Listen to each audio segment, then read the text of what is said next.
بسم الله الرحمن الرحيم.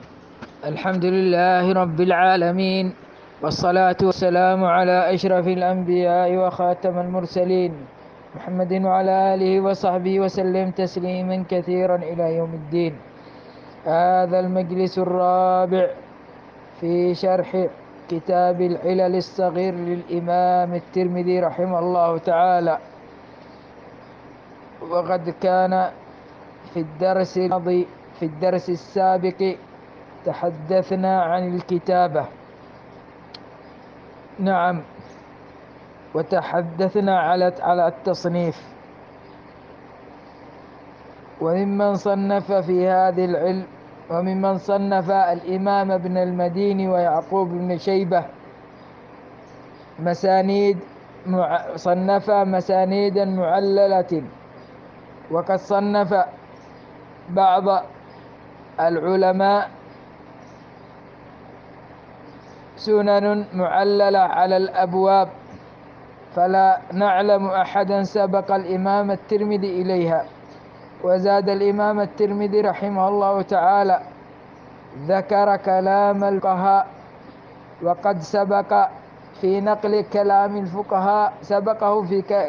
كلام الفقهاء الإمام مالك في الموطأ، وسفيان في الجامع.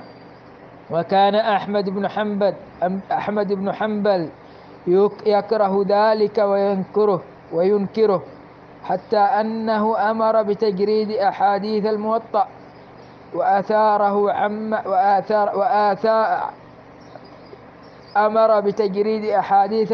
وآثاره عما في الرأي الذي يذكره مالك.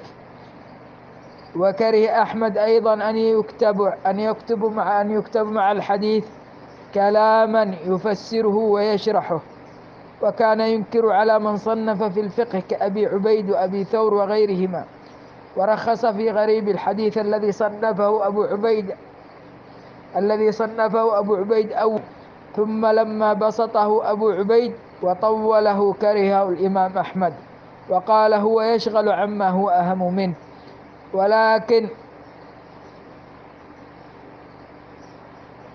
عند بعد العهد بكلام السلف وطول المدة وانتشار كلام المتأخرين في معاني الحديث والفقه، وانتشر انتشارا كما يخالف كلام السلف الأول، فتعين ضبط كلام السلف من الأئمة وجمعه وكتابته والرجوع إليه، يتميز بذلك كلام السلف عن غيره من كلام العلماء.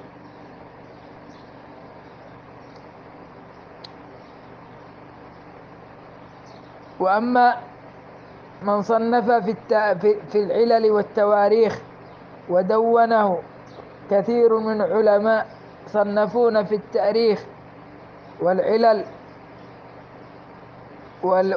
في العلل والتواريخ، منهم الإمام البخاري رحمه الله تعالى وغيره.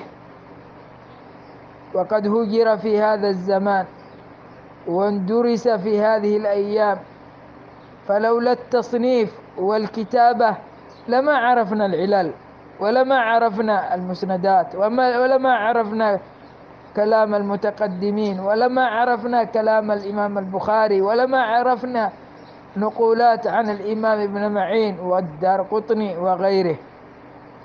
ولذلك قد كان السلف الصالح مع سعة حفظهم وكثرة الحفظ في زمانهم يأمرون بالكتابة والحفظ، فكيف بزماننا هذا الذي لا نحفظ ولا نريد أن نقرأ؟ قال أبو قلابة رحمه الله تعالى: الكتابة أحب إلي من النسيان. وقال ابن المبارك: لولا الكتابة لما حفظنا.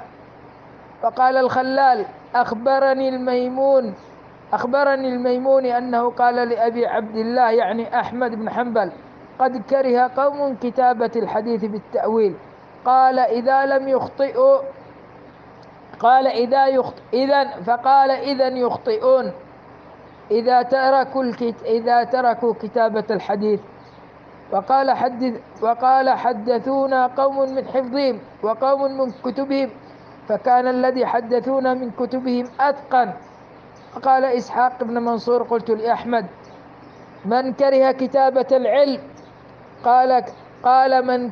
قلت لأحمد: من كره كتابة العلم؟ قال: كره قوم ورخص فيه قوم. قلت: لو لم يكتبوا ذهب العلم. قال أحمد: ولولا الكتابة أي شيء كنا نحن. نعم، فالكتابة هي مطلوبة، وهي مهم لطالب العلم، ومهم للمشايخ، ومهم للعلماء. فلا بد للعلماء والمشايخ عليهم أن يدونوا كتابة العلم، عليهم أن يدونوا العلم، ويدونوا الشروح وغير ذلك، ويدونوا الفوائد. قال الإمام الترمذي رحمه الله تعالى: وقد عاب بعض من لا يفهم على أهل الحديث الكلام في الرجال. حصل الانتقاد من بعض العلماء، من بعض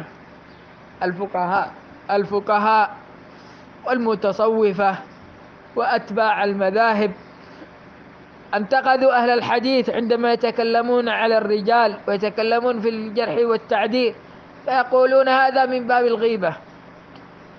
قال: وقد وجدنا غير واحد من الأئمة من التابعين قد تكلموا في الرجال، منهم الحسن البصري رحمه الله تعالى، والحسن بن أبي الحسن يسار أبو سعيد مولى زيد بن ثابت الأنصاري المتوفي في 110 هجريا رحمه الله تعالى. قال: منهم الحسن البصري وطاووس بن كيسان الفارسي الفقيه القدوة عالم اليمن أبو عبد الرحمن الفارسي ثم اليمني الجندي. قال: تكلم في معبد الجهني.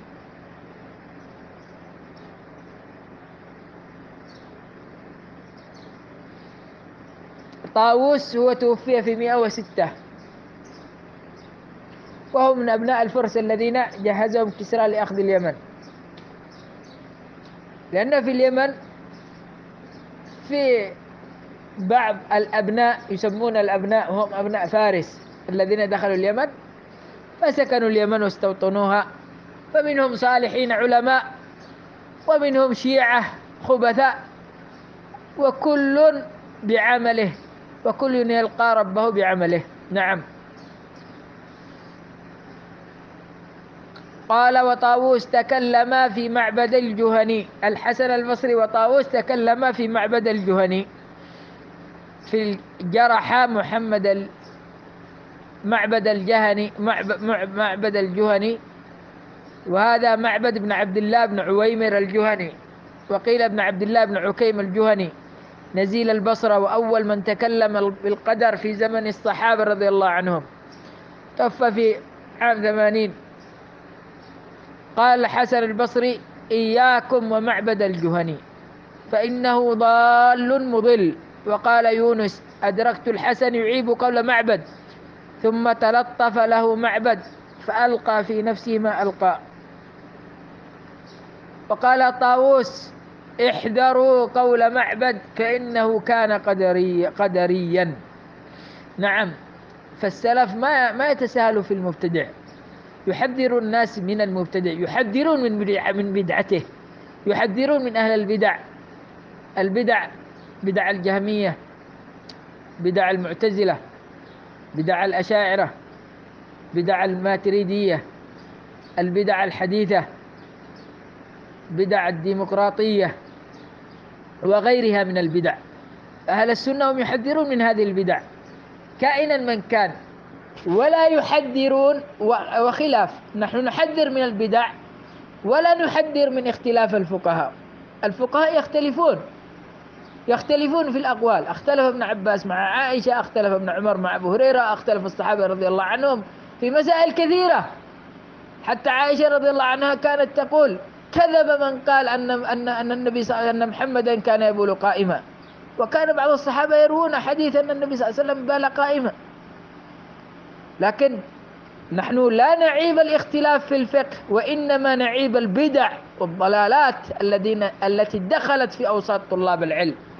يعني ربما نشأ طالب العلم سلفيا فترة من الزمن، ثم انتقل وانتكس على عقبه وصار مرجئيا أو صار معتزليا أو صار عنده يعني عقيدة التفويض، يقول لا يثبت لله أنه استوى، أن الله استوى فوق عرشه، وإنما يفوض هذا الأمر، يقول هذا لا نعلم كيف استوى ولا نعلم ما معنى الاستواء. يفوضون الصفات، يفوضون الصفات والمعاني والعياذ بالله. ولذلك حذروا العلماء وحذروا الفقهاء والأئمة من أصحاب البدع. وتكلم سعيد بن جبير في طلق بن حبيب. سعيد بن جبير بن هشام الوالبي مولاهم، الإمام الحافظ المقرئ المفسر الشهيد أبو عبد الله وأبو محمد، توفى في 95. وطلق بن حبيب العنزي هو بصري زاهد من العلماء العاملين، توفى في عام 90. قال حماد بن زيد عن أيوب رآني سعيد بن جبير جلست إلى طلق فقال ألم أرك جلست إلى طلق من ألم أراك جلست إلى طلق بن حبيب لا تجالسه. قال حماد وكان يرى الإرجاء والعياذ بالله. وقد تكلم إبراهيم النخعي وعامر الشعبي في الحارث بن الأعور. إبراهيم النخعي هو أبو عمران بن يزيد بن قيس الإمام الحافظ فقيه العراق، أبو عمران إبراهيم بن يزيد بن قيس الأسود النخعي اليماني الكوفي أحد الأعلام، توفى في 196. وعامر الشعبي هو عامر بن شراحيل بن عبد بن ذي كبار، وقيل من أقيال اليمن، أبو عمرو الهمداني. والحارث الأعور هو أبو زهير عبد الله الهمداني، وذكر على أنه ليس من همدان وإنما هو من أبناء فارس، وهذا متشيع كفانا الله شر المتشيعين في هذه الأزمان.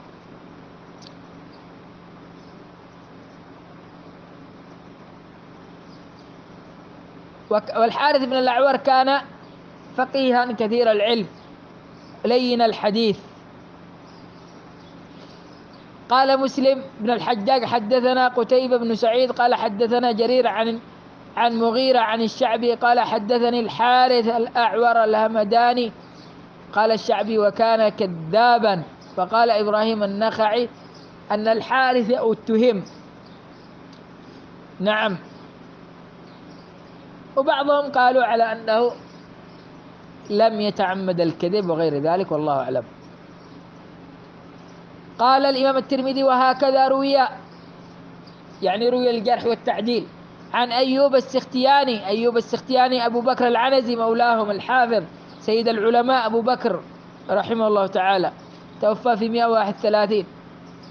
وهكذا روي عن أيوب السختياني وعبد الله بن عون وسليمان التيمي وشعبة بن الحجاج وسفيان الثوري ومالك ابن أنس والأوزاعي وعبد الله بن المبارك ويحيى بن سعيد القطان ووكيع بن الجراح وعبد الرحمن بن مهدي وغيرهم. هؤلاء العلماء كانوا يتكلمون في الجرح والتعديل. عبد الله بن عون بن أرطبان المزني الإمام القدوة عالم البصرة أبو عون الحافظ توفى في 150.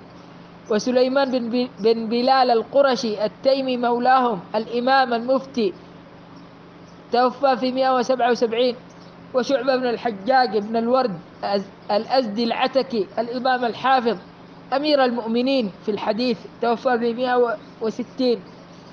ويحيى القطان بن سعيد الفروخ أبو سعيد الإمام الكبير أمير المؤمنين في الحديث أبو سعيد التميمي مولاهم البصري توفى في 120. توفى في 198 ومولده 120 رحمهم الله تعالى. هؤلاء العلماء كانوا يقولون بالجرح والتعديل، يتكلموا في الرجال وغيرهم من أهل العلم أنهم تكلموا في الرجال، تكلموا في الجرح والتعديل وضعفوا فما حملهم عندنا والله أعلم إلا النصيحة للمسلمين. نعم. قال أيوب السختياني من الجرح والتعديل، نذكر بعض الجرح والتعديل لهؤلاء العلماء. قال أيوب السختياني في فرقد السبخي ليس بشيء. وقال أيوب أيضا ليس صاحب حديث. وقال أيوب السختياني لو أن فضلنا الرقاش ولد أخرس كان خير له. وقال أيوب السختياني ما أعلم أحدا بالمدينة بعد الزهري أعلم من يحيى بن أبي كثير. وقال عبد الله حدثني أبي عبد الله بن أحمد حدثني أبي أحمد بن حنبل قال حدثنا هشيم قال ابن عون قال ابن عون أخبرنا قال كان ابن سيرين والقاسم بن محمد يحدثان كما سمع. قال وكان الحسن والشعبي يحدثان بالمعاني. وقال ابن عون كان حماد من أصحابنا حتى أحدث. قال ابن عون أحدث الإرجاء.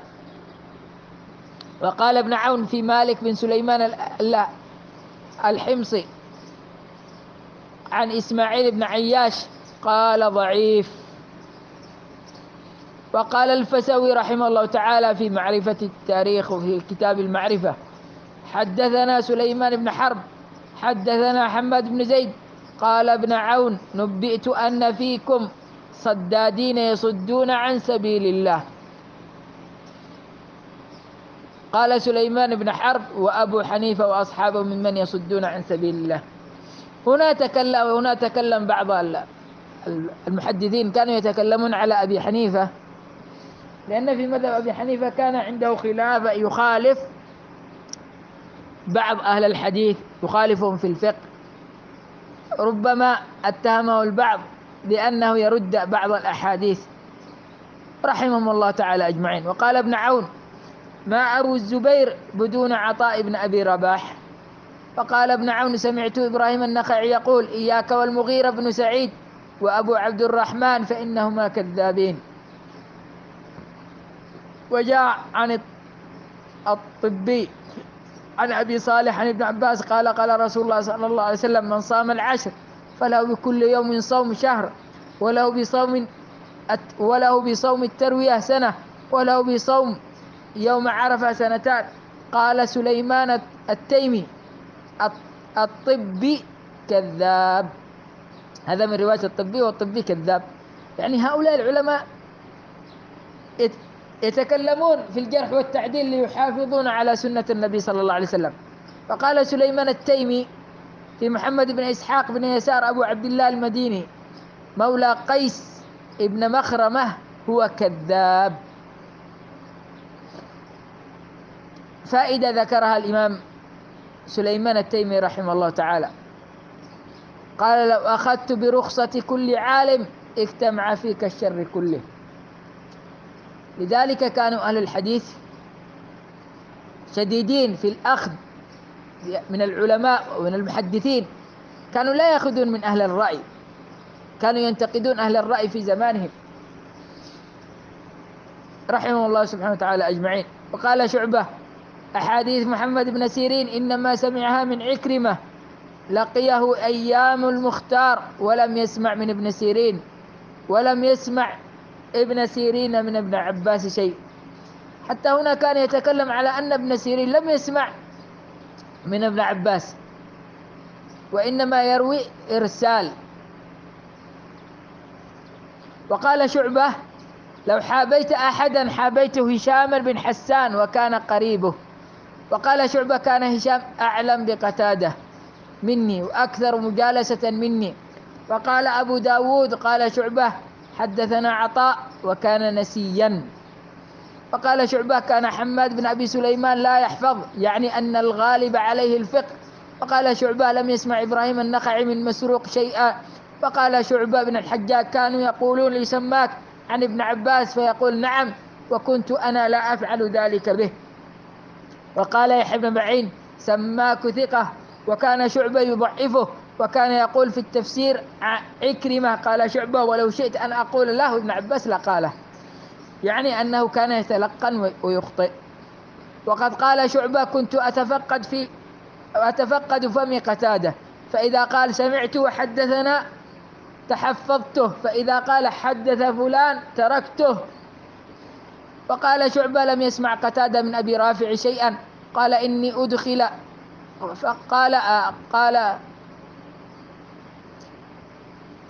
وقال أبي أدخل بينه وبين أبي رافع خلاسا والحسن. وقال الثوري: قال الثوري: ما يتكل أهل الكوفة على جناد بن واصل الكوفي يفسد رواياتهم. وقال الثوري في سوار بن عبد الله بن قدامة العنبري: ليس بشيء. وقال الثوري: اتقوا الكلبي، فقيل: فإنك تروي عنه، فقال: أنا أعرف صدقه من كذبه. وقال الثوري في بن بشير أبو معاوية الواسطي: لا تكتبوا عنه. وقال الثوري في عبد الوهاب بن مجاهد بن جبر: كذاب. وقال مالك بن أنس: كنا نجلس إلى الزهري وإلى محمد بن المنكدر فيقول الزهري: قال ابن عمر كذا وكذا، فإذا كان بعد ذلك جلسنا إليه فقلنا له: الذي ذكرت عن ابن عمر من أخبرك به؟ قال: ابنه سالم. وقال مالك بن أنس: لم يسمع سعيد بن المسيب من زيد بن ثابت. وقال مالك بن أنس ويحيى بن سعيد بن معين في عبد الوهاب المغربي: هو كذاب. وقال مالك بن أنس: كان سعيد بن المسيب لا يروي عن أحد من أصحاب النبي صلى الله عليه وسلم إلا عن أبي هريرة. وقال مالك بن أنس: ما بال أقوام إذا خرجوا من المدينة يقولون حدثنا جعفر بن محمد وحدثنا هشام بن عروة، فإذا قدموا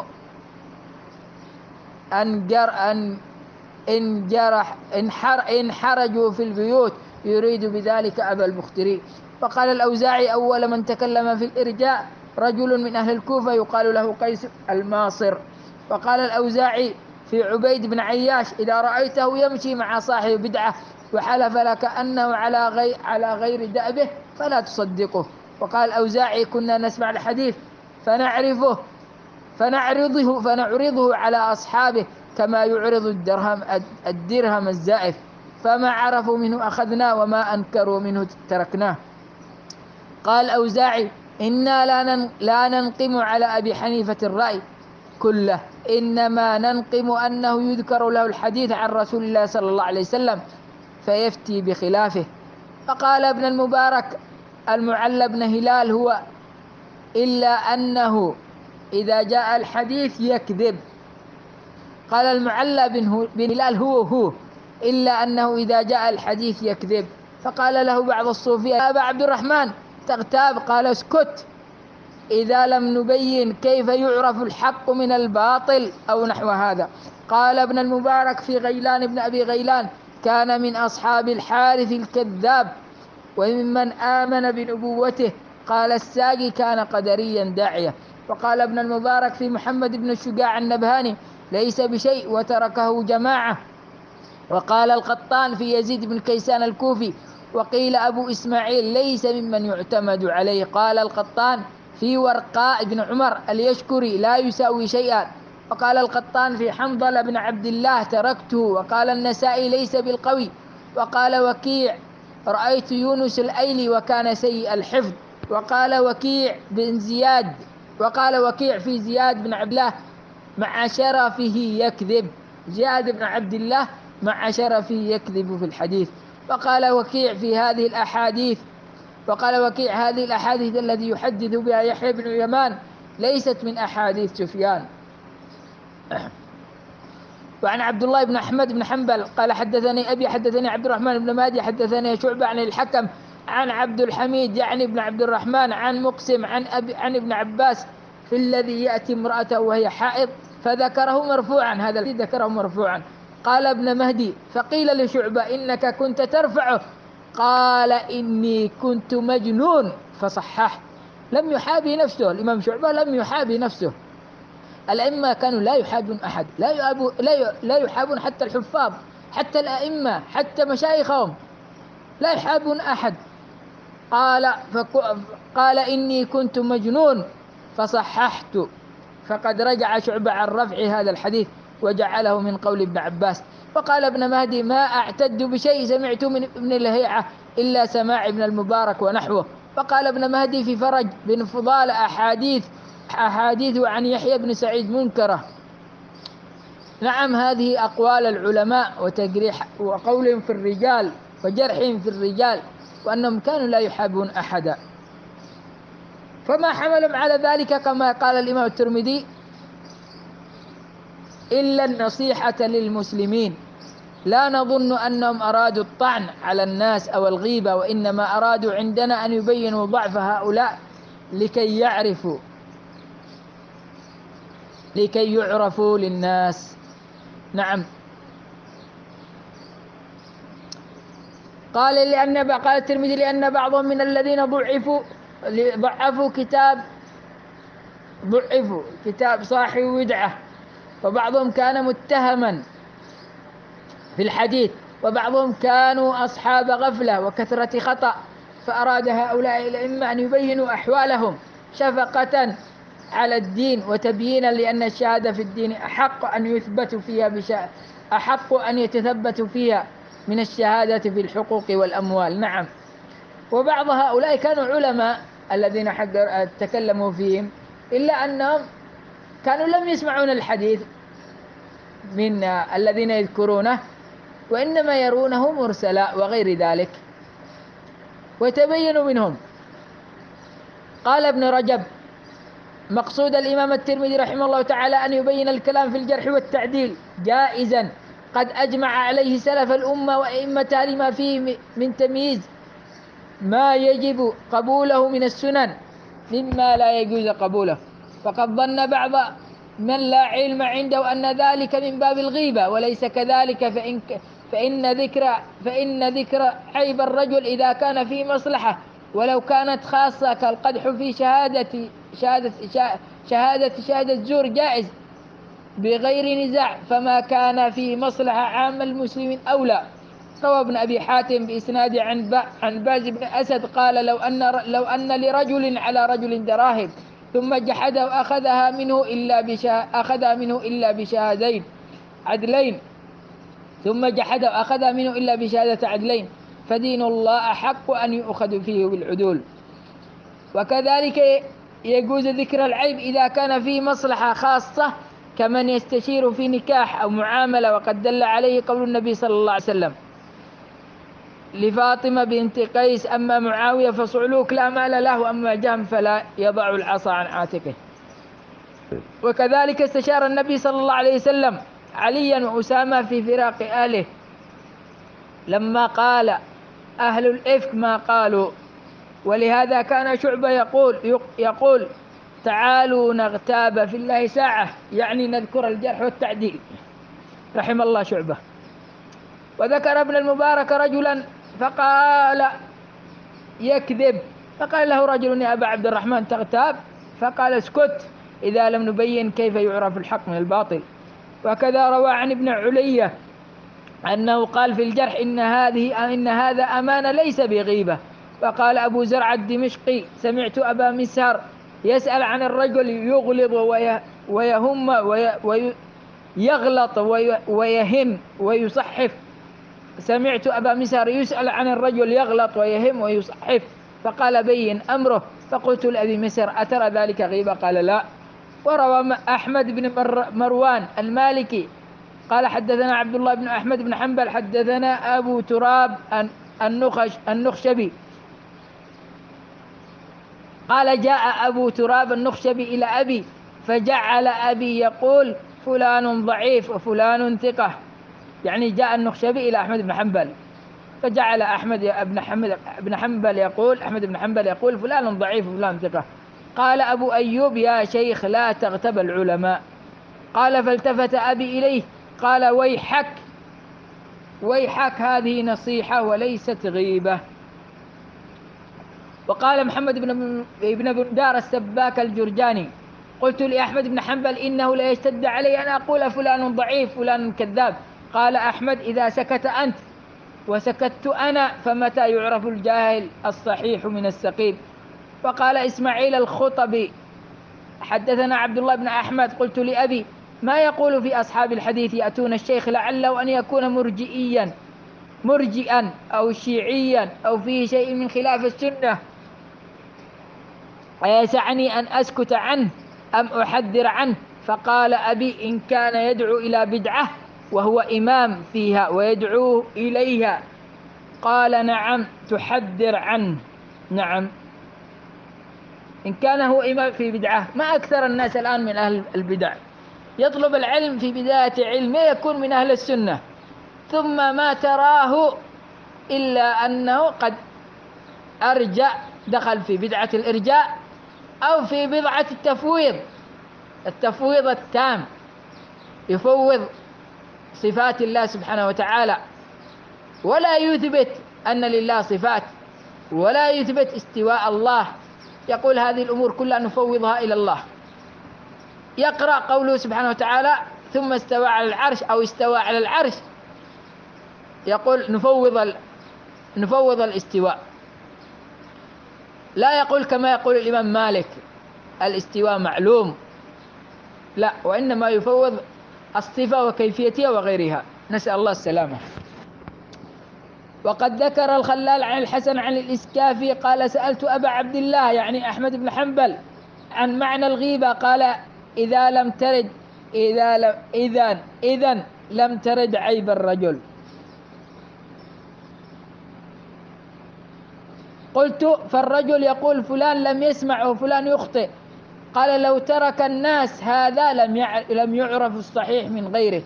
فخرج البيهقي من طريق الحسن بن أبي الربيع قال ابن المبارك المعلى بن هلال هو، إلا أنه إذا جاء الحديث يكذب.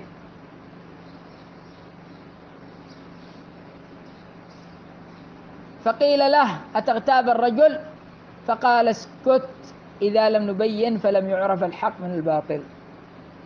وما ذكره الترمذي رحمه الله تعالى من تكلم الحسن في معبد فقال فقد روى مرحوم بن عبد العزيز عن أبيه وعمه سمع الحسن يقول إياكم ومعبد الجهني فإنه ضال مضل، فقال لا تجالسوا معبد فإنه ضال مضل.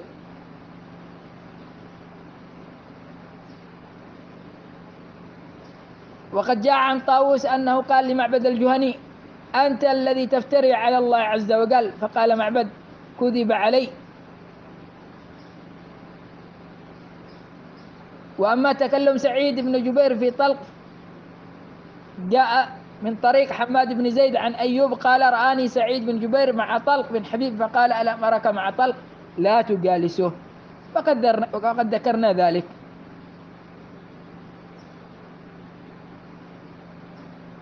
قال أبو سعيد الترمذي رحمه الله تعالى أخبرنا محمد بن إسماعيل أخبرنا محمد بن يحيى بن سعيد القطان حدثني أبي قال سألت سفيان الثوري وشعبة ومالك وسفيان بن عيينة عن الرجل يكون فيه تهمة أو ضعف أسكت أو أبين؟ قالوا بين. هذا الأثر خرجه الإمام البخاري في أول كتابه الضعفاء كما خرجه الترمذي. وجاء عن يحيى بن سعيد قال سألت الثوري وشعبة ومالكا وابن عيينة عن الرجل لا يكون شيئا في الحديث فيأتيني الرجل فيسألني عنه، قال أخبر عنه أنه ليس بثبت.